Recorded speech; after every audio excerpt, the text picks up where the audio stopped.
Assalamualaikum warahmatullahi wabarakatuh. Selamat pagi Ibu dan teman-teman semuanya. Kami dari kelompok 5 ingin mempresentasikan materi tentang debiasing balance scorecard atau yang biasanya disebut dengan debiasing BSC.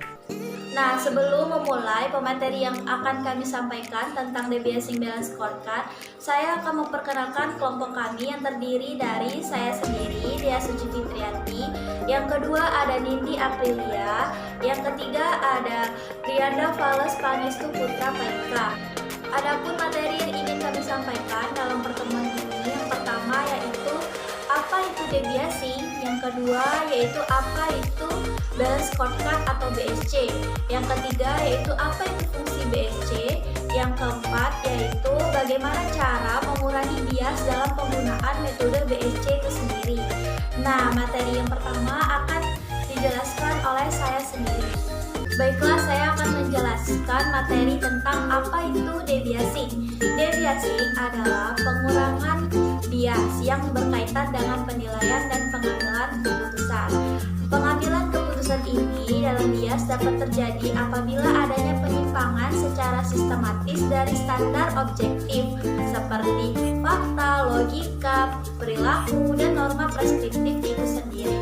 Kemudian dalam pengaruh bias ini dapat terjadi dalam domain lingkungan, kesehatan, pekerjaan, hukum, bisnis, maupun dalam kehidupan sehari-hari. Kita bercontoh dalam lingkungan bisnis seperti investor yang menahan harga saham yang turun terlalu lama dan menjual harga saham yang naik terlalu cepat. Nah, kita dapat menggunakan pengurangan bias ini tergantung dalam metode yang kita gunakan. Kemudian dalam pengambilan keputusan bias kita terjadi karena adanya faktor eksternal, yaitu karena adanya perubahan insentif yang relevan dalam pengambilan keputusan. Bagaimana sih biar keputusan kita itu tepat guna dan tidak adanya kesalahan dan menghindarinya? Yang pertama, kita harus mencari penemuan masalah. Penemuan masalah kita harus dapat membedakan mana yang masalah dan mana yang bukan masalah atau hanya isu saja. Kedua, kita harus mencari pemecahan masalah. Pemecahan masalah ini seperti alternatif satu atau dua lebih untuk pemecahan masalah yang ingin kita selesaikan atau biasanya disebut solusi. Nah, yang ketiga, kita tinggal mengambil pengambilan keputusan, yaitu dengan cara memilih alternatif dalam pemecahan masalah tadi. Mana sih yang cocok dalam pemecahan masalah kita dan mengurangi resiko dalam pengambilan keputusan. Materi selanjutnya akan dijelaskan oleh Nindi Aprilia tentang apa itu balance scorecard atau BSC dan apa itu bias. Baiklah teman-teman, selanjutnya saya akan menjelaskan tentang balance scorecard dan bias. Balance scorecard merupakan salah satu metode pengukuran kinerja yang digunakan oleh perusahaan atau sering disebut dengan strategi manajemen. Balance scorecard ini dikembangkan oleh Dr. Robert Kaplan dan David Norton pada tahun 1990. Balance scorecard ini terdiri dari dua suku kata. Yang pertama, balance yang artinya seimbang dan scorecard yang artinya kartu skor. Pada awalnya, balance scorecard ini digunakan oleh perusahaan untuk memperbaiki sistem pengukuran kinerja eksekutif. Tapi, seiring berjalannya waktu, balance scorecard digunakan perusahaan untuk mengetahui sejauh mana pergerakan dan perkembangan kinerja perusahaan tersebut. Dengan adanya balance scorecard ini dapat membantu perusahaan dalam memberikan pandangan menyeluruh tentang kinerja perusahaan. Informasi dan data yang didapat dari balance scorecard ini nantinya akan digunakan dalam pengambilan keputusan, yang mana hasil keputusan tersebut akan digunakan perusahaan untuk meningkatkan kinerja perusahaan agar menjadi lebih efektif dan efisien.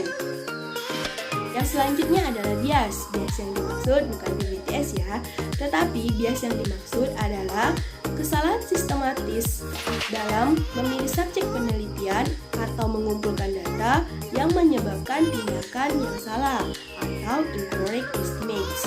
tentang hubungan antara paparan dan resiko atau intervensi terhadap variabel hasil. Jadi, the biasing balance scorecard itu adalah pengurangan bias penilaian dan pengambilan keputusan, pengukuran kinerja atau strategi manajemen. Di sini saya akan menjelaskan tentang fungsi balance scorecard. Pada awalnya, BSC hanya digunakan untuk memperbaiki sistem pengukuran keuangan, kemudian meluas dan digunakan untuk mengukur 4 perspektif, yaitu keuangan, pelanggan, proses bisnis internal, serta pembelajaran dan pertumbuhan. Balance scorecard memiliki fungsi sebagai berikut. Yang pertama, sebagai alat ukur perusahaan, apakah visi dan misi yang dianut telah tercapai. Yang kedua, sebagai alat ukur keunggulan kompetitif yang dimiliki perusahaan Anda. Yang ketiga, sebagai panduan strategis untuk menjalankan bisnis Anda. Kemudian yang keempat, alat analisis efektivitas strategi yang telah digunakan. Yang kelima, memberikan gambaran kepada perusahaan terkait SWOT yang dimiliki. Yang selanjutnya, sebagai alat key performance indikator perusahaan. Selanjutnya yang terakhir sebagai feedback terhadap stakeholder perusahaan. Kemudian cara mengurangi bias dalam penerapan balance scorecard. Mengurangi bias dalam penerapan evaluasi balance scorecard, kita bisa melakukan beberapa cara seperti yang pertama, mengelompokkan keputusan evaluasi sebagai beberapa keputusan evaluasi sebagai beberapa keputusan yang lebih kecil yang akan mendorong sejauh mana setiap dimensi individu di proses. Yang kedua, agregat keputusan yang lebih kecil menjadi skor keseluruhan berdasarkan bobot yang telah ditentukan. Bobot yang ditentukan sebelumnya yang digunakan untuk mengumpulkan evaluasi menjadi keseluruhan. Skor harus memperkuat pentingnya tindakan umum dan unik terhadap organisasinya. Kesimpulannya, penggunaan balance scorecard pada organisasi dan bisnis dapat menciptakan strategi dan memaksa tim eksekutif untuk berpikir keras tentang hubungan antara tujuan strategis, inisiatif, dan metrik yang diperlukan untuk membantu keberhasilan maupun menentukan keberhasilan aktual tindakan yang berkelanjutan. Balance scorecard akan fokus pada hal-hal yang perlu dilaporkan pada manajemen dan tim eksekutif. Itu akan ada hal-hal lain yang perlu diukur dan dilaporkan. Tapi fakta di sana bahwa manajemen dan tim eksekutif tahu tentang apa yang mereka butuhkan. Baiklah, setelah kelompok kami menyampaikan pemateri tentang debiasing balance scorecard, saya akan menyimpulkan secara singkat tentang debiasing balance scorecard. Debiasing adalah pengurangan bias yang berkaitan dengan penilaian dan pengambilan keputusan, sedangkan BSC adalah pengukuran kinerja multidimensi yang menghubungkan antara ukuran kinerja dan pengambilan keputusan.